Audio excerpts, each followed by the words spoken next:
Shalom, selamat pagi, Ibu Juliana, Ya, Ibu Farida, Ibu Lisa, Pagi Siska, Bu semuanya. Erni, Bu Tabita, pagi Pak Gembala semua. Yosua, Pak selamat pagi, Yosua, Mas Saya Ali, minta maaf Pagi.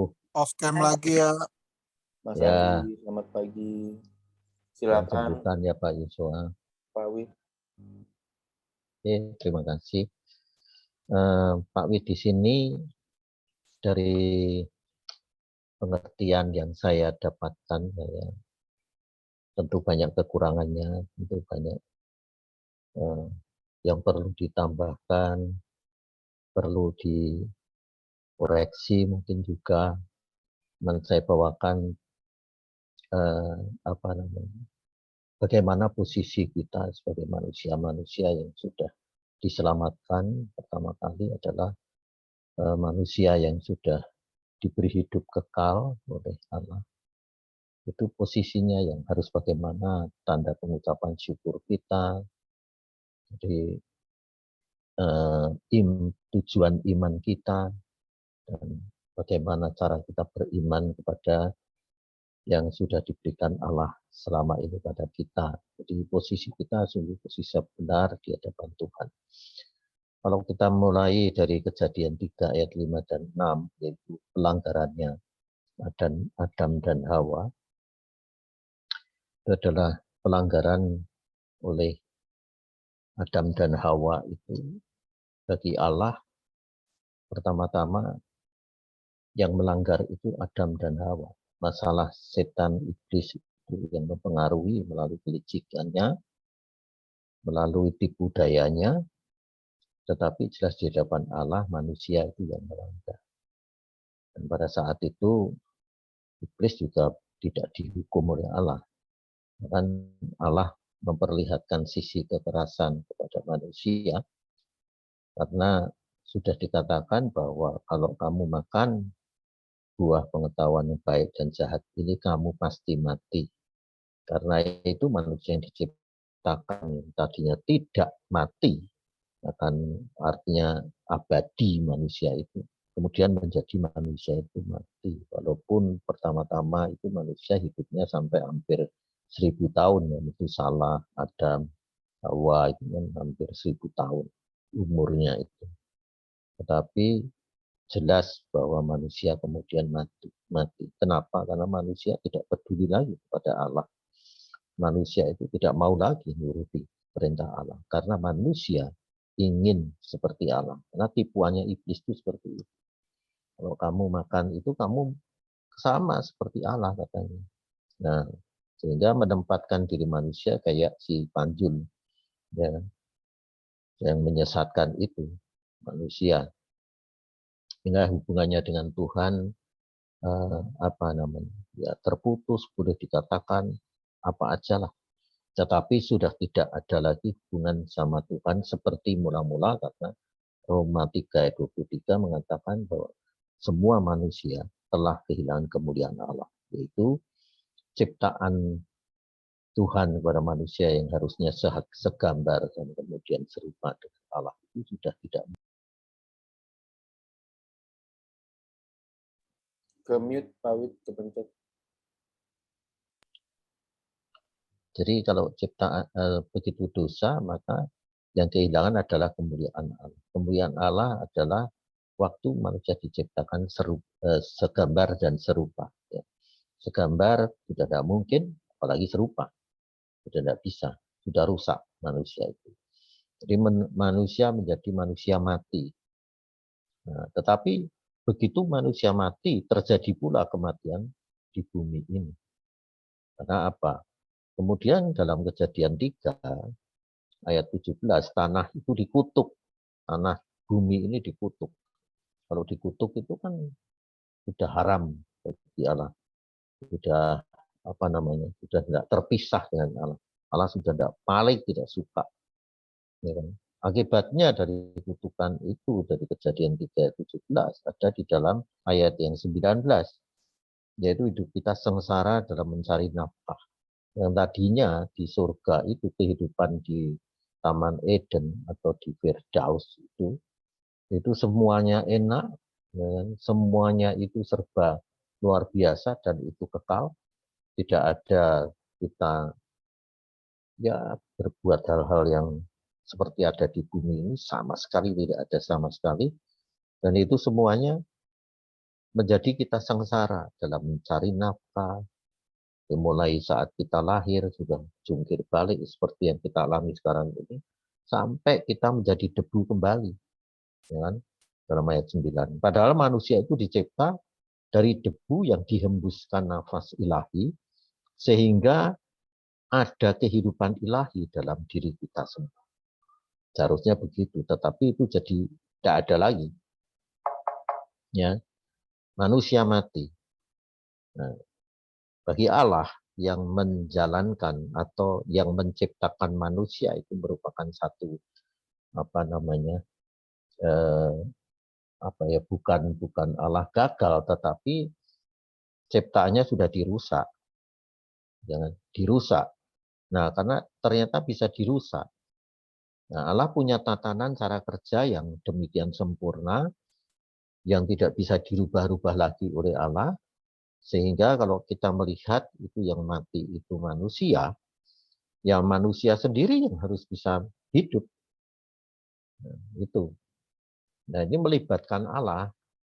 Apa melibatkan Allah? Nah, karena itu ciptaannya Dia, yang seharusnya dalam Mazmur 8 itu hampir sama dengan Allah.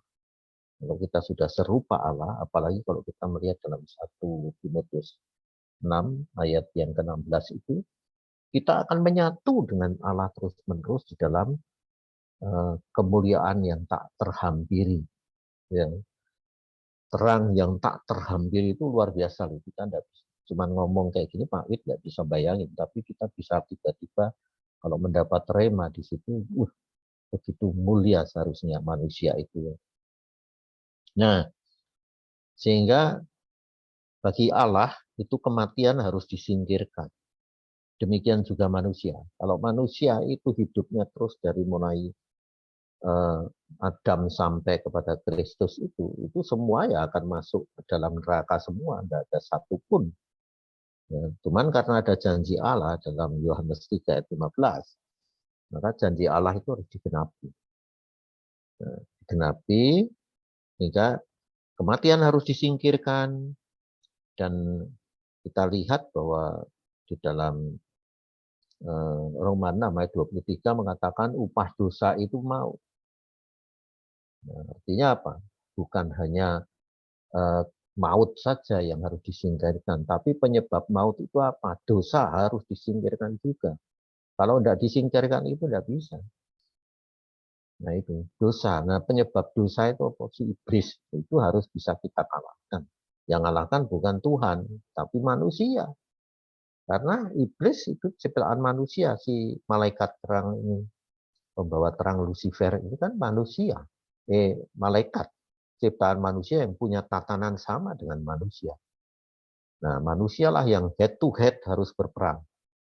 Harus bisa membuktikan bahwa kita semuanya bisa memenangkan. Yaitu apa? Kematian, akibat kematian karena dosa, terus kemudian apalagi, yaitu iblisnya sendiri yang harus kita bisa kalahkan.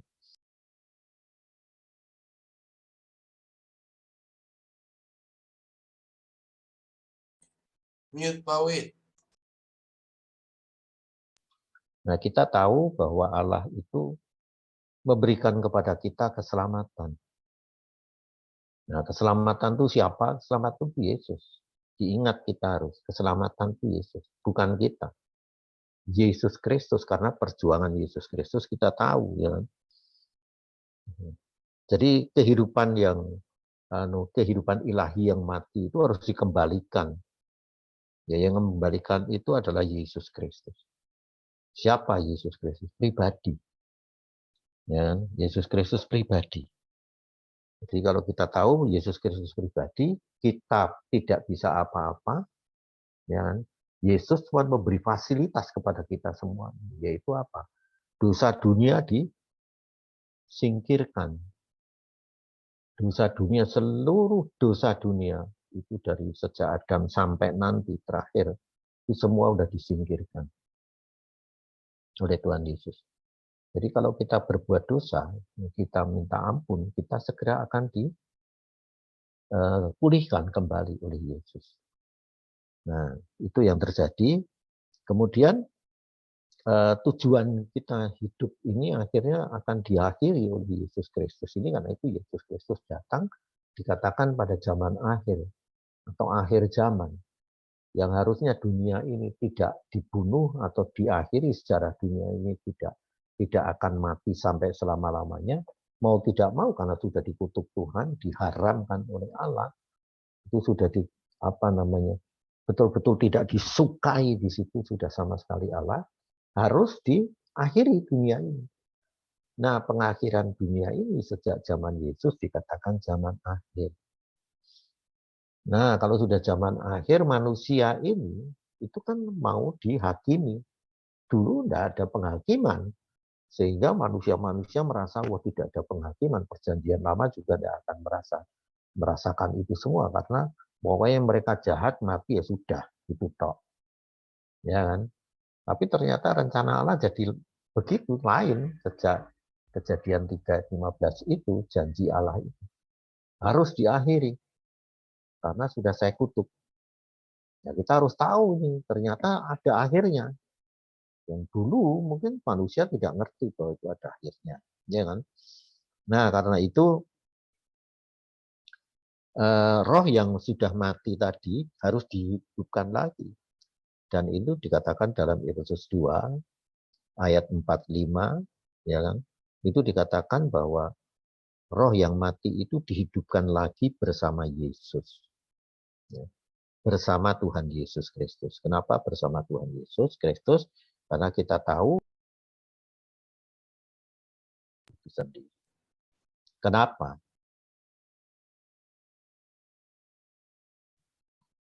Ya. Yesus Kristus pembawa keselamatan itu, Yesus Kristus itu juga adalah hidup.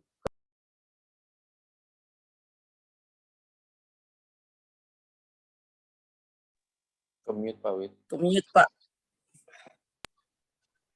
Hidup kekal itu siapa? Hidup kekal itu juga Yesus. Nah, kita harus mengerti posisi ini. Kalau kita tidak mengerti posisi, oh hidup kekal itu kita juga. Enggak. Allah itu toh. Enggak. Pribadi Yesus. Karena apa? Karena tadi itu. Karena kita harus head to head dengan setan, iblis, dosa, dan maut. Maka Yesus pun harus menjadi menjadi manusia.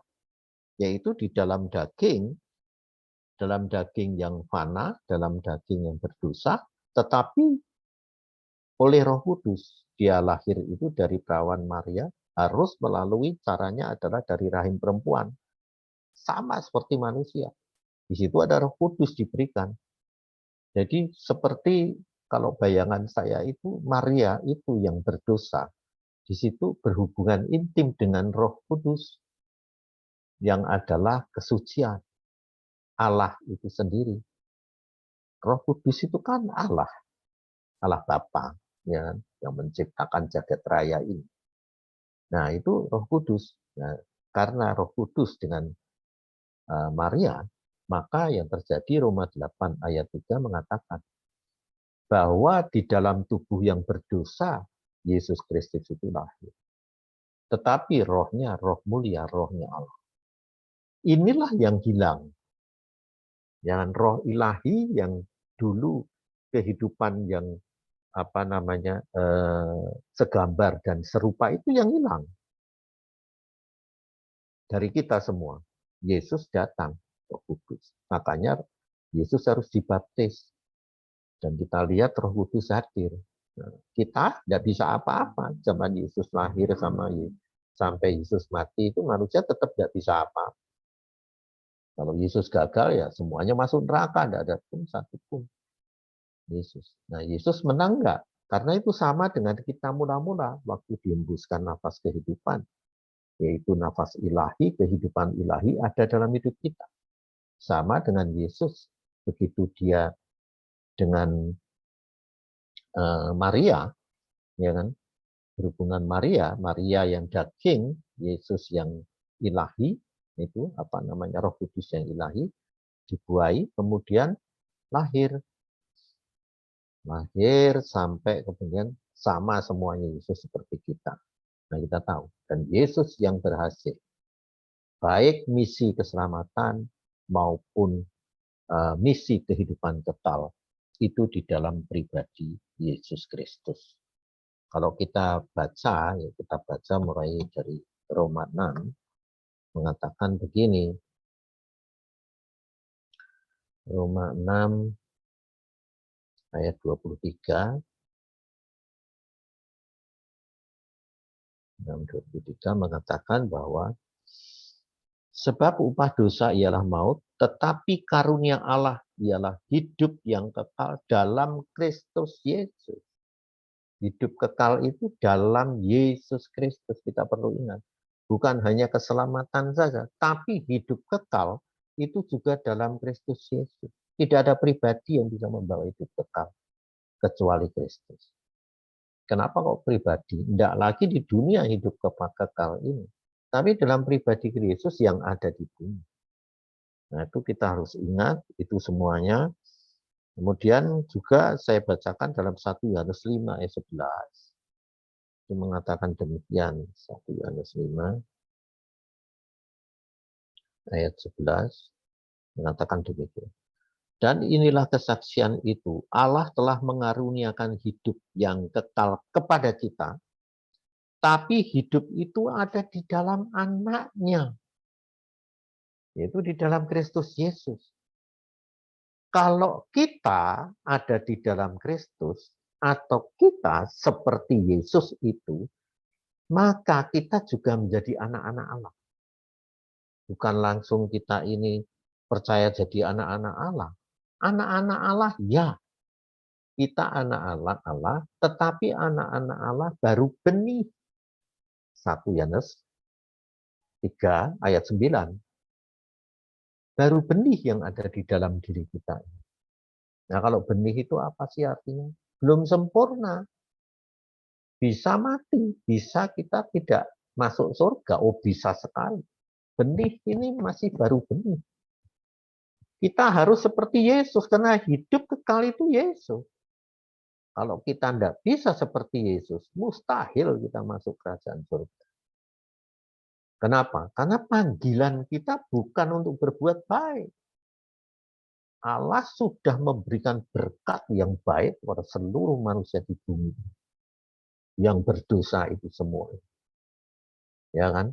Itu Allah sudah memberikan semua sama. Kenapa kok kita harus mempunyai syarat yang tinggi seperti Yesus kalau mau kekekalan? Nah, karena kita jadi orang yang percaya kepadanya. Kalau orang yang percaya, kita diberi standar. Ada dalam Roma 8 ayat 29 standarnya. Standarnya apa? Seperti Yesus. Efesus 1 ayat 1 sampai 14 juga menyatakan itu semua. Standar kita harus Yesus. Kekekalan itu siapa? Yesus. Kalau kita tidak seperti Yesus atau kita tidak mengikuti segala jejak-jejaknya, ya kan? Seperti di dalam berapa itu? 1 Petrus 2 ya. Itu bahwa kita harus ikuti jejak-jejaknya Yesus. Ya tidak mungkin kita. Nah, jadi Tuhan Yesus benar kalau mengatakan dalam Lukas 13 ayat 24 itu 23 atau 24 mengatakan bahwa kamu harus berjuang untuk seperti Yesus ini. Kamu harus berjuang dan kamu harus berusaha. Aku tahu kalau kamu sudah berusaha, tetapi orang berusaha tidak bisa semua. Itu kata Yesus, bukan saya. Kita baca yuk dalam Lukas 13.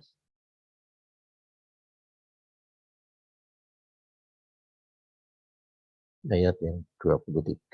Nah, ayat yang 24 mengatakan begini, dari 13. Jawab Yesus kepada orang-orang di situ, berjuanglah untuk masuk melalui pintu kerajaan surga itu yang sesak. Sebab aku berkata kepada banyak orang berusaha untuk masuk, tetapi tidak dapat. Karena apa? Tidak ada perjuangan. Perjuangan itu bukan sekarang, toh, tapi sampai kehidupan akhir kita dipanggil Tuhan. Itu perjuangan. untuk bisa masuk hidup kekal. Itu kata Tuhan Yesus. Ya kan? Nah, oleh karena itu perjuangan kita kayak apa? Ya kalau kita mau kehidupan kekal harus seperti Yesus. Karena kehidupan kekal itu hanya seperti Yesus, lain tidak ada. Ya, ini. Nah, kita melihat bagaimana Yesus itu yang apa namanya? Yang kekal yang harus kita ikuti dalam segala hal, kita harus ikuti Dia. Karena apa? Manusia yang berhasil itu adalah manusia Yesus. Manusia kayak kita ini yang berhasil apa? Tidak mau berdosa. Dia yang diberi Roh Kudus oleh Allah, ya, sama seperti kita. Waktu zaman Roh Kudus belum datang, ya semuanya lolo orang-orang itu semuanya gitu. Karena akan semuanya habis. Tapi begitu diberi Roh Kudus, orang yang tadinya Petrus yang waktu Yesus mau disalibkan aja udah kocar-kacir kayak gitu, ya kan? Udah menyangkal sampai walaupun sudah 3,5 tahun tidak ngerti. Baru mereka semua mengerti semua perkataan Yesus waktu Roh Kudus ada di dalam diri mereka. Baru ngerti. Nah, apa itu artinya? Artinya adalah Roh Kudus inilah yang membawa kita ke dalam keserupaan dengan Yesus. Apa firman-Nya ada? Ada. Yaitu dalam Yohanes 16 ayat 13. Allah Roh Kudus itu membawa kita. Saya bacakan aja. Dalam Yohanes 16 dikatakan ayat 13 mengatakan begini. Apabila Ia datang yaitu Roh kebenaran, Ia akan memimpin kamu apa? Ke dalam seluruh kebenaran. Kalau dikatakan seluruh kebenaran, itu berarti semua kebenaran dalam aspek hidup kita. Kenapa? Karena kita harus kudus. Seperti Allah kudus. Seluruh kebenaran itu apa? Yohanes 17 ayat 17. Kebenaran itu adalah firman Tuhan. Nah, jadi firman Tuhan itu memuat seluruh aspek hidup kita. Apa benar? Karena Yesus selama di bumi itu ditopang oleh firman Tuhan. Artinya apa selama di hidupnya Yesus sampai mati itu ditopang oleh firman Tuhan. Firman-Nya apa nanti dibaca di dalam Ibrani 1 ayat 1, 2, 3. Ditopang oleh firman Tuhan. Nah, kita harus mengerti semua firman Tuhan. Bukan mengerti kayak baca koran, kita sampai 100 kali baca koran tidak akan mengerti firman itu. Karena setelah kita mengerti, kita harus lakukan. Itu baru rema. Itu baru pengalaman hidup bersama Allah ini. Dan itu sungguh-sungguh terjadi, bisa kita lakukan. Kalau kita sama-sama mau ikuti apa firman Tuhan. Tanpa firman kita baca, mustahil kita mengerti kebenaran. Karena sekali lagi, standarnya orang Kristen itu adalah menjadi seperti Yesus. Tidak ada standar lain. Makanya Roh Kudus menuntun kepada seluruh kebenaran-kebenaran itu siapa? Firman Tuhan. Firman Tuhan itu siapa? Yesus. Jadi Roh Kudus cuma menuntun kita kepada Yesus. Sehingga pada saat Yohanes 14 itu mengatakan bahwa Roh Kudus juga yang mengingatkan kita, Roh Kudus juga menginsafkan kita terus-menerus. Ayo kembali. Kenapa kok gitu? Ya seperti Roh Kudus bilang, atau firman Tuhan mengatakan bahwa Allah turut bekerja dalam segala sesuatu. David juga pernah bilang bahwa dalam segala sesuatu kejadian, segala sesuatu apa yang kita rasakan ini, Allah turut bekerja untuk mendatangkan kesempurnaan bagi kita. Jawabannya apa? Ayat 28, ayat 29. Supaya kita seperti segambar serupa dengan Yesus. Nah itu Roh Kudus menjalankan seperti perintah Allah. Dan hidup kekal ada dalam pribadi Yesus. Kita harus terus cari. Kita ikuti jalannya supaya kita sama. Makanya Tuhan Yesus ngomong dalam firman-Nya. Yohanes 14 ayat 6 ya. Akulah jalan, kebenaran, dan hidup. Barang siapa lewat aku, melalui jalan. Jalannya siapa? Aku jalannya. Ayo ikuti aku terus. Ikuti aku terus. Supaya kamu serupa dengan aku. Ini jalan yang benar. Bukan untuk masuk surga saja. Melainkan untuk berjumpa dengan Allah yang dalam terang tak terhampiri itu. Sampai kita bisa sampai sono. Ya, udah ngelewati surga. Itu apa? Kalau saya ngomong, yaitu surga. Tetapi istilah saya itu sampai walah itu sudah tak terhampiri. Dia yang membuat jagat raya ini. Makanya Allah berfirman. Kita harus sempurna seperti Allah sempurna. Kita harus kudus seperti Tuhan kudus. Ya kita kudus. Kalau sama Yesus, dia tidak mau berdosa. Kita mau berdosa terus-menerus. Ya kan? Tuhan Yesus apa? Hidupnya suci. Hidupnya seperti di dalam kerajaan surga. Dia harus bawa kerajaan surga di bumi. Sehingga cara-cara kerajaan surga yang kontraproduktif, artinya di mana ini sudah berlainan dengan hidup di bumi ini seluruhnya 100% berlainan. Itu kita harus lewati itu. Dan kita mampu. Kenapa? Fasilitasnya penuh seperti Yesus punya fasilitas, kita juga punya fasilitas. Yaitu Roh Kudus. Allah sendiri dalam hidup kita. Begitu Allah sendiri dalam hidup kita, kita mengerti posisi kita. Ternyata keliru. Kita harus benar-benar hanya seperti Yesus. Lain tidak ada. Karena keselamatan yang pertama, yang kedua, kekekalan itu dalam pribadi Yesus. Yang harus kita tempuh. Karena itu dalam Roma 5 dikatakan Yesus itu adalah pokok keselamatan yang harus kita cari. Yesus juga dibilang dalam Matius 3, inilah anakku yang kukasihi, kepadanya lah aku berkenan. Berkenan hanya pada Yesus, yaitu Yesus Kristus yang punya keselamatan dan kekekalan. Kita tidak dibilang gitu, baru Tuhan akan bilang kita. Kalau benih yang diberikan Allah itu tumbuh, terus kita hidupkan, kita bertumbuh. Sehingga kita menjadi seperti Yesus, baru kita dibilang, kamu anakku yang kukasih. Sama dengan Yesus kita. Makanya Roma 8 ayat 17 itu mengatakan bahwa kita dimuliakan bersama-sama dengan Yesus. Di mana Yesus yang sulung, kita yang menyusul kemudian. Ini saja, terima kasih. Dan berkati. Terima kasih Pak Wid atas firman-Nya pada pagi hari ini.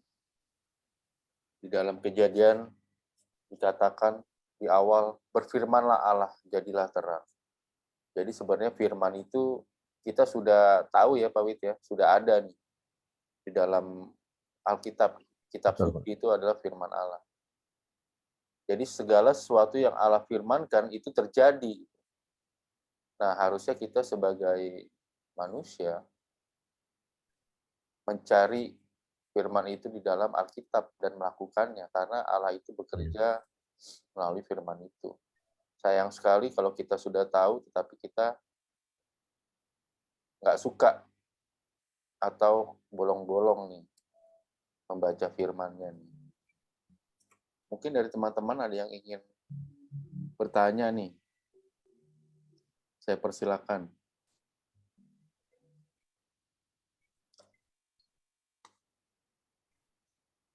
Mas Adi.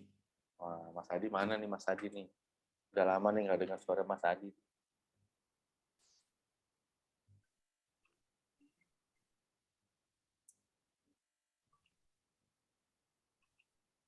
Bu Yuliana mau bertanya atau menambahkan? Bu Farida?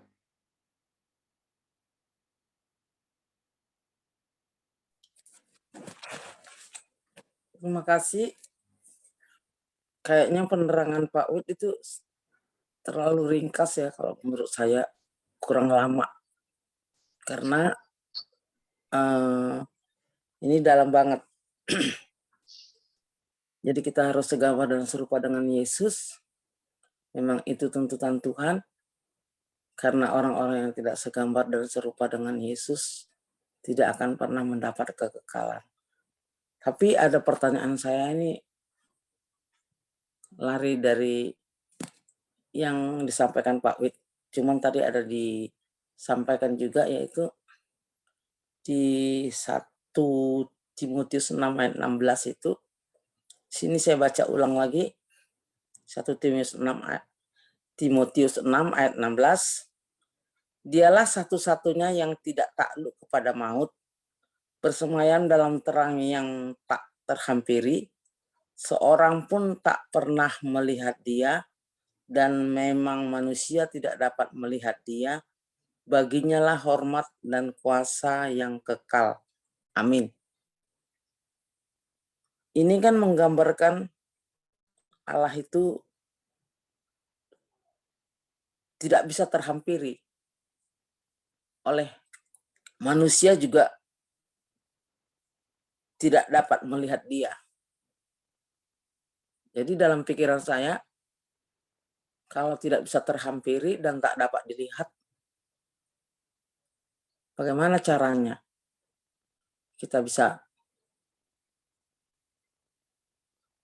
bersama dengan dia? Ya kan? Nah, berarti di sini, dan dia, karena dia Bapa yang tak berawal, tak bermula, dan tak berakhir, kita nggak dapat mengerti gitu. Pikiran saya nggak bisa nyampe gitu ya. Cuman dalam hati saya, kita sebagai ciptaannya, kita memang bukan mau seperti Bapa, tapi kita harus sama seperti anaknya, Yesus Kristus, yang bisa menaklukkan dosa di muka bumi ini. Nah, cuman untuk apa dalam hati saya ini ya, kita bersusah-susah mencari serupa dengan Tuhan. Kalau memang Bapa katanya tak bisa terhampiri, memang itu manusia jasmani ya. Tapi kalau mungkin manusia roh, ini tolong penjelasannya. Mungkin kalau manusia roh, bagaimana? Pikiran saya gitu, untuk apa kita sama seperti Yesus mempelajari, belajar dari Yesus, kalau kita juga tidak, dia adalah Allah yang tak terhampiri, yang tidak bisa kita ketemu toh. Nah, maksudnya kan begitu nih. Jadi tak bisa kita pula melihat dia. Manusia tidak dapat melihat dia, baginya lah hormat dan kuasa, tapi ini baginya lah hormat dan kuasa yang kekal. Tolong dijelaskan. Memang udah pernah ini Pak Wid jelaskan, tapi sepertinya saya masih belum mudeng. Oke, Terima kasih. terima kasih Bu Farida. Yang pertama, pertanyaannya di dalam 1 Timotius itu kan, Allah itu kan esa ya, besar gitu. Jadi sehingga manusia tidak dapat menghampirinya ya, Bu Farida ya.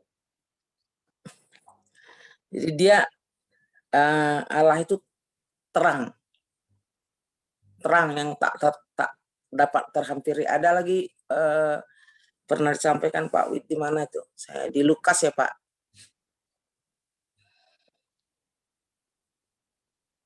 Ya, silakan Pak Wid. Atau Ya, Allah memang tidak akan pernah bisa kita datangi. Allah terlalu besar. Makanya dikatakan dalam 1 Timotius 6 ayat yang ke-16 tadi, bahwa makanya saya pernah juga mengatakan kan, ternyata Allah itu tidak punya rumah. Rumahnya dalam terang yang tak terhampiri itu. Tapi kita bisa sampai sana karena ini janjinya Tuhan Yesus di dalam Yohanes 14 ayat 6 tadi.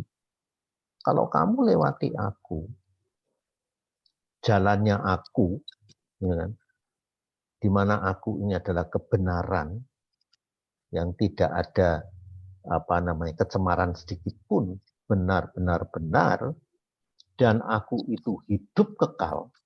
Nah, ini kata Tuhan Yesus sendiri. Sehingga kamu akan bisa sampai kepada Bapa. Bapa yang terang tak terhampiri itu. Dalam Wahyu 21 ayat 23 mengatakan bahwa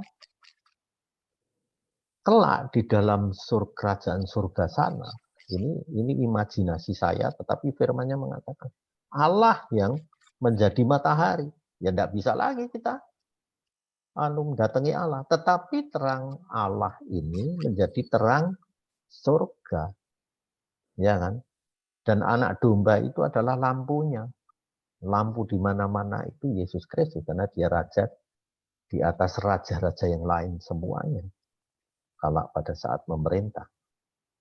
Nah, terus di sana kita merasakan Allah, merasakan kita Allah, karena dia matahari yang tidak pernah tenggelam, matahari itu. Sehingga di sana itu terang terus karena Allah. Dan itu selama-lamanya. Betapa senangnya kita hidup di sana tanpa kematian. Ya, tanpa sakit penyakit dan lain sebagainya. Betapa dahsyat yang namanya kekekalan itu bagi kita. Nah, ini yang harus kita capai. Sehingga kan dikatakan kalau kita nanti di sana, firman Tuhan mengatakan, terang kita ini adalah terangnya matahari. Ya, terang kita ini adalah terangnya matahari. Dikatakan dalam firman Tuhan dalam Lukas, ya, saya baca ini di sini. Dikatakan ini, ya, seperti di dalam Lukas kalau nggak salah, saya agak lupa firman-Nya. Dikatakan bahwa terang kita di dalam rumah Allah itu, rumah, ya kan? Bentar ya, bentar. Saya nggak salah nanti.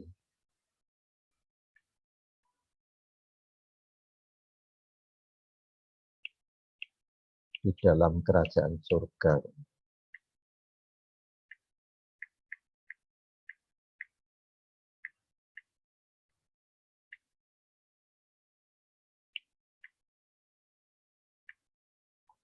Nah, Matius 13 ayat 14 mengatakan begini. Pada waktu itulah orang-orang benar akan bercahaya seperti matahari dalam kerajaan Bapa.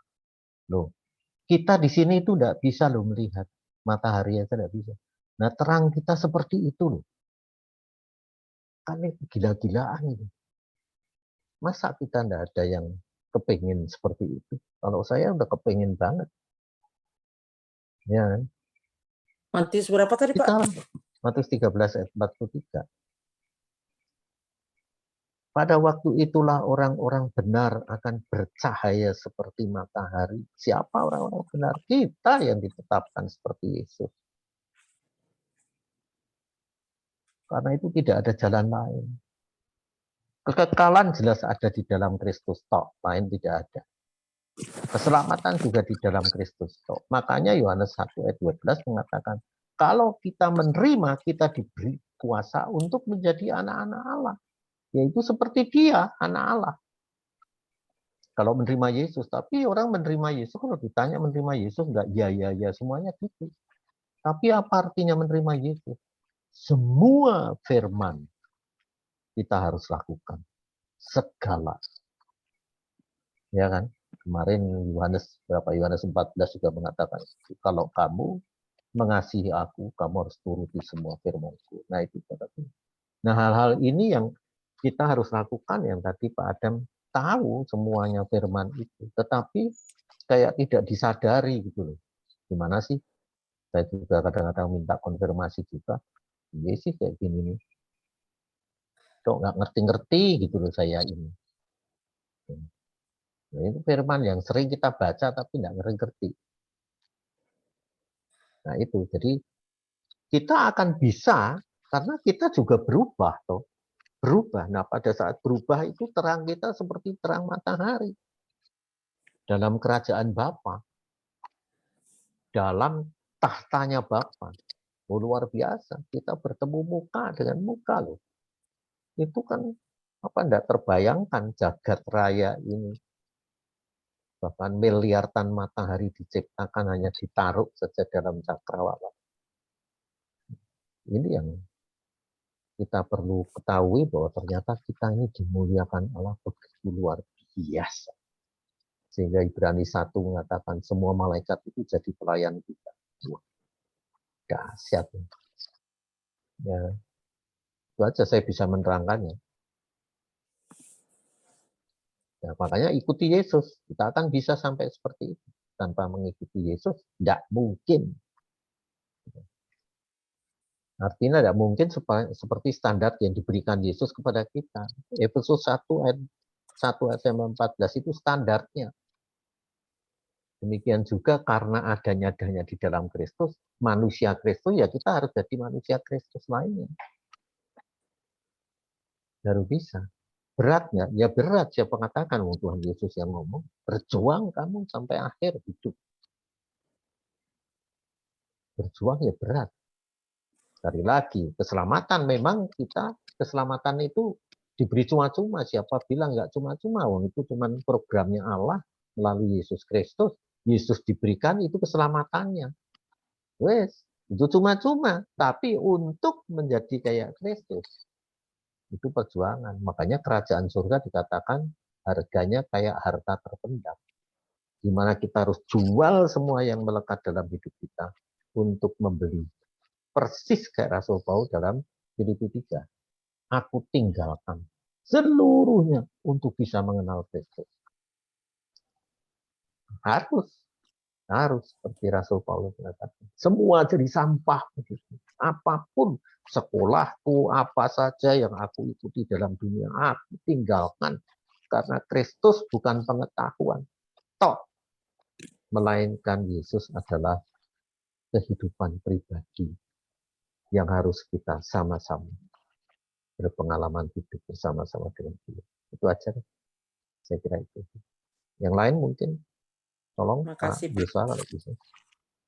Oke, terima kasih Pak Wid. Mungkin Pak Atik, Pak Uto, Pak Gembala Yosua, Pak Yusuf membantu dengan pertanyaannya Bu Farida nih. Atau teman-teman, Mas Adi, Pak Oto.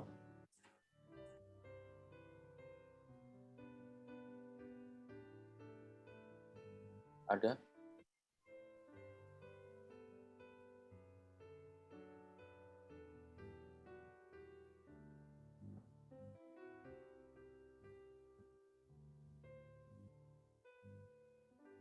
Nggak ada? Patik? Nggak ada, berarti Apa? nggak ada, Pak. Nggak ada ya. Mm-mm. Mungkin ada yang mau bertanya lagi? Jadi kalau saya mencoba menjawab Bu Farida, di dalam 1 Timotius itu kan berkata kan Allah itu kan ya besar itu ya. Maksudnya itu kita itu ya kita sebagai manusia daging ya. Tetapi kita harus ingat di dalam kita itu kan diberikan roh yang dari Allah itu. Jadi roh yang dari Allah itu tentunya dari awal sudah sama ya, sudah terhubung dengan Dia. Gitu. Jadi makanya roh kita itu harus konfirmasi dengan ya jiwa kita itu. Di mana kita yang belajar itu kan sebenarnya jiwa kita kan yang harus terus belajar serupa seperti Yesus. Mengikuti Yesus. Mengikutinya bukannya membuat mukjizat-mukjizat seperti Yesus ya, tetapi cara hidupnya, hubungannya dengan sesama manusia, responnya dengan sesama manusia. Gitu. Seringkali kekristenan akhirnya melihat Yesusnya yang diambil adalah mukjizatnya, menyembuhkan orang, membangkitkan orang yang mati gitu kan. Nah itu yang kita lihat dari jiwa kita, di mana harusnya konfirmasi dengan roh yang berasal dari Allah tersebut waktu kita diciptakan. Jadi sebenarnya sama seperti kata di Matius tadi kan, yaitu rohnya yang lebih besar gitu. Makanya kita harus terus belajar agar jiwa kita sama roh kita yang berasal dari Allah itu terkoneksi. Seperti di Efesus 1. Dia berkata, di dalam Dia kamu juga, karena kamu telah mendengar firman kebenaran, yaitu Injil keselamatanmu di dalam Dia. Kamu juga ketika kamu percaya, dimateraikan dengan Roh Kudus yang dijanjikannya itu. Dan Roh Kudus itu adalah jaminan bagian kita sampai kita memperoleh keseluruhannya, yaitu penebusan yang menjadikan kita milik Allah untuk memuji kemuliaan. Jadi ya Roh Kudus, roh yang ada di dalam kita itu ya itu yang Allah janjikan, yang jaminan Allah kan. Makanya jiwa kita terus belajar nih. Seperti saat ini kita terus belajar bagaimana supaya kita dapat hidup lebih baik, lebih benar lagi menurut sesuai dengan firman Tuhan. Makanya tadi saya bilang di awal, pada mulanya Allah berfirman jadilah terang, kan berfirman. Nah, firman itu kita sudah tahu nih. Kitab kita nih, kitab suci nih, Alkitab kita itu adalah firman Allah. Harusnya kita mengkonsumsi itu. Karena Yesus itu kan roti yang hidup. Firman kita, roh kita makan oleh firman roti yang hidup itu. Oke, Pak Gembala? Saya mungkin tambahkan sedikit, Pak. Silakan, Karena Pak. Pak Adam tadi bicara itu, bahwa dikatakan dalam firman-Nya ya, bahwa kita semuanya tadi dikatakan bahwa Roh Kudus itu meterai. Meterai dalam Efesus 1 ayat 14 ya Pak. Itu meterai dan itu jaminan. Artinya jaminan itu kita belum memperoleh loh sesungguhnya. Hubungannya apa dengan 1 Yohanes 3 ayat 9, yaitu benih ilahi. Benih tadi itu. Baru benih. Nah itu DP kayak DP ya. Kalau gampangannya. Kayak down payment kita beli apa-apa. Itu memang sudah kita ini sudah distandarkan masuk dalam kerajaan surga sana. Kita sudah memiliki rumah itu, nama rumah itu sudah atas nama kita, tapi belum memiliki apa artinya. Kita sudah memberi DP itu kan sudah sertifikatnya atas nama kita. Tapi kita belum bisa memiliki jaminan. Makanya relevansinya ada. Bersama-sama paralel dengan 1 Yohanes 3 ayat 9, yaitu benih ilahi dengan jaminan ini tadi. Sampai kita memperoleh keseluruhannya, kata Efesus 1 ayat 14. Nah, kita semuanya memang harus melakukan. Kalau enggak, ya jangan mau jadi Kristen sekalian. Allah Tuhan mengatakan, kamu jangan suam-suam loh. Kalau suam-suam tak muntahkan. Lebih baik dingin-dingin, panas-panas. Ya kan?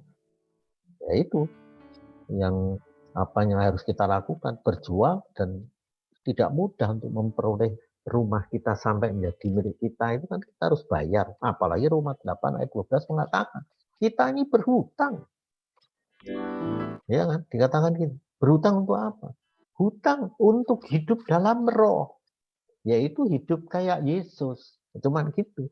Hidup dalam roh itu kayak apa sih? Hidup kayak seperti Yesus di bumi. Apa? Dipimpin Roh Kudus. Loh, siapa bilang Yesus dipimpin Roh Kudus? Dan baca dalam Matius 4 atau Lukas 4 itu.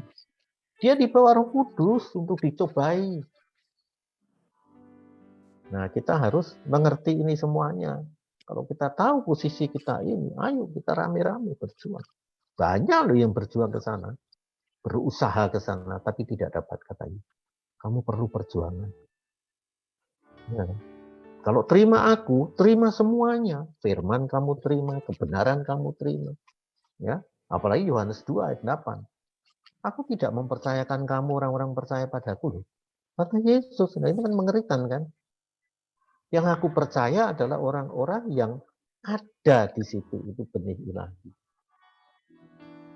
Itu yang aku percaya firman. Artinya percaya Yesus, Yesus mempercayakan dirinya kepada kita. Kita pun mempercayakan diri kita kepada Yesus. Akhirnya Yohanes 15 ayat 4 dan ayat 7 itu jadi satu. Ya ini, ya saya juga nggak ngerti kenapa saya bisa mikir kayak gini. Ya, makanya saya mohon konfirmasi juga karena saya kok nggak bisa-bisa ya rasanya.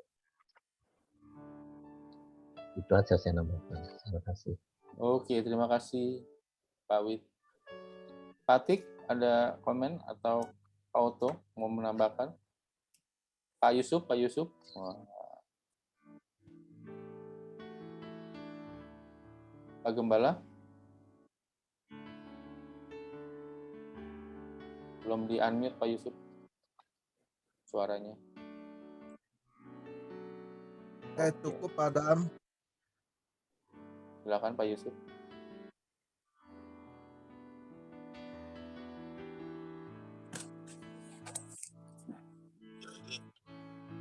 Selamat pagi teman-teman. Selamat pagi. Saya kurang begitu menyimak ya, apa ini yang sebetulnya menjadi pokok bahasan. Dan memang pagi ini saya terlambat untuk buka Zoom saya. Jadi tadi Bu Farida bertanya di dalam 1 Timotius yang berkata kita apa? Silakan Bu Farida. 1 Timotius 6 ayat 16.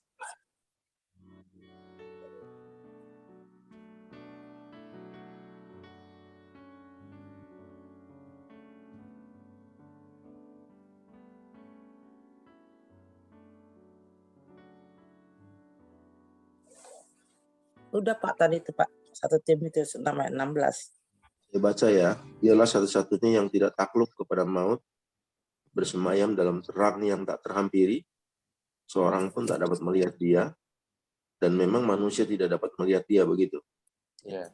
Ya Pak. Sebetulnya ya. Jadi pertanyaannya manusia itu nggak dapat melihat dia gitu karena terlalu dahsyat terang.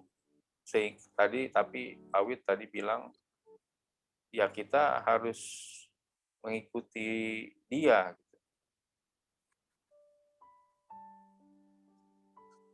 Kalau kita ini sebetulnya menyangkut tentang doktrin Tritunggal ya. Ayat ini sebenarnya berbicara tentang doktrin Tritunggal. Yang saya hanya sekedar ingin memberikan gambaran atau ilustrasi. Jadi sebetulnya ketritunggalan Allah itu bukan berapanya Allah, tapi sebetulnya bagaimananya Allah kita. Memang Allah tidak dapat terhampiri dan juga tidak dapat dilihat. Tetapi gambar Allah atau firman Allah bisa dilihat. Seperti contoh sekarang pagi ini, saya matikan ya, mohon maaf ya kamera saya ya. Mohon maaf. Halo? Apakah ada yang bisa dengar suara saya? Ya. Dengar bagus Pak. Ya, ini artinya sebagai ilustrasi, Ibu bisa dengar suara saya, tapi Ibu tidak bisa melihat saya. Tapi sebaliknya, sekarang saya matikan kameranya. Hidupkan. Kalau saya hidupkan kameranya, kemudian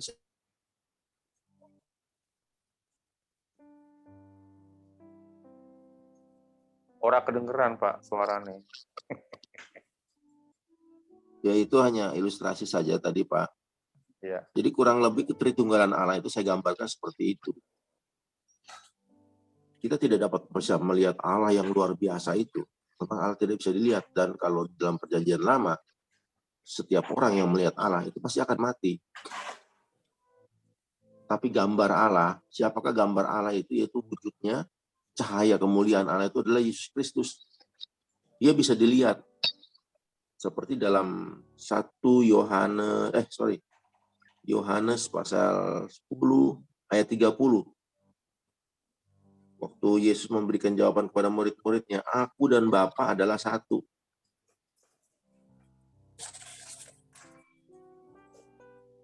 Pada waktu di perjanjian lama, kita bisa mendengar suara Allah. Seperti Musa juga bisa mendengar suara Allah. Tapi tidak bisa melihat wujudnya. Ya.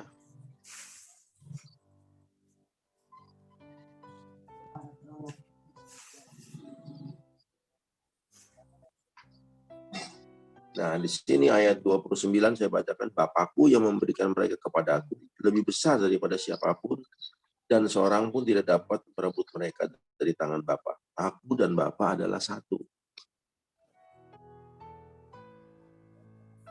Jadi sebetulnya cukuplah, kata Yesus, kalau kamu sudah melihat aku, ya sama saja kamu sudah melihat Bapa.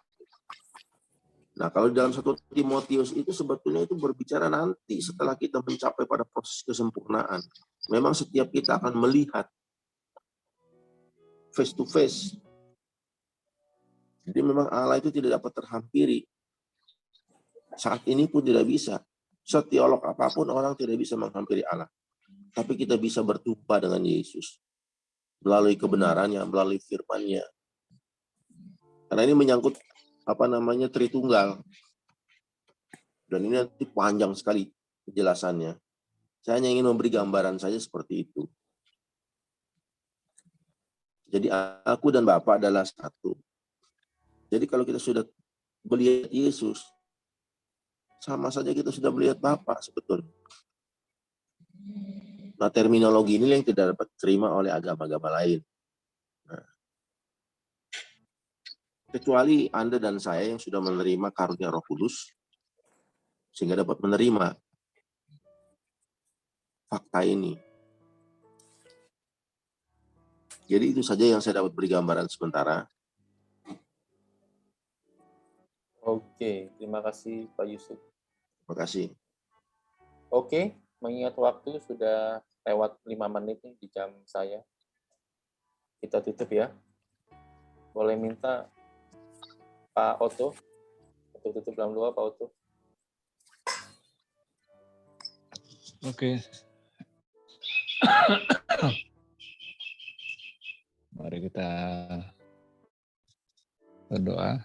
Terima kasih ya Tuhan Yesus itu yang baik. Pagi hari ini Tuhan masih beri kesempatan buat kami semuanya, teman-teman, saudara-saudara kami yang terkasih di Estafet Morning Spirit ini, untuk kami boleh berbincang-bincang, berdoa, mengucap syukur, menyembah-Mu Tuhan Yesus, semuanya karena kasih karunia-Mu yang begitu indah dan besar buat kami semuanya Bapa. Terima kasih Tuhan, kami senantiasa boleh belajar, boleh senantiasa juga mendapat pencerahan dari Padamu Tuhan Yesus melalui teman-teman kami ini. Dan kami percaya itu akan menjadi kekuatan, menjadi rema juga dalam kehidupan kami Tuhan Yesus.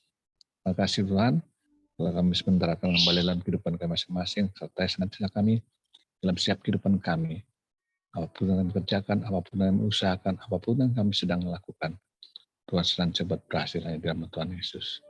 Terima kasih Bapa, kami sudah berdoa dan bersyukur, haleluya. Amin. Amin. Terima kasih Pak Otto. Amin. Terima Awit, kasih Pak Ibu Yusuf, Farida, Adi, Pak Bu Sisda.